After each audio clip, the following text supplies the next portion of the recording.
অবাধ সুষ্ঠু নির্বাচনের পরিবেশ তৈরি করতে পুলিশ বাহিনী কাজ করছে বলে জানিয়েছেন বাংলাদেশ পুলিশের মহাপরিদর্শক বাহরুল আলম।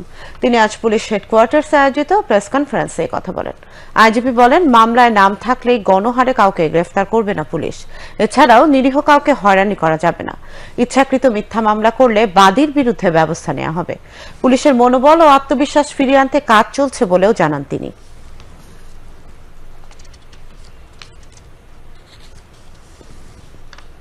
পুলিশ সংস্কার কমিশনের প্রণীতব্য সুপারিশ বাস্তবায়নের ফলে আমাদের এই প্রতিষ্ঠান সত্যিকার অর্থে জনবান্ধব হয়ে উঠবে বলে আমার বিশ্বাস।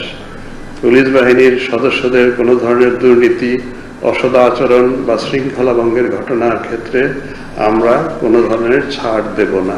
আরেকটা প্রধান দায়িত্ব হবে দেশের আইন শৃঙ্খলা পরিস্থিতির উন্নয়ন, সমাজকে একটা স্থিতাবস্থায় এনে একটি অবাধ, নিরপেক্ষ ও সুষ্ঠু নির্বাচনের পরিবেশ তৈরি করা।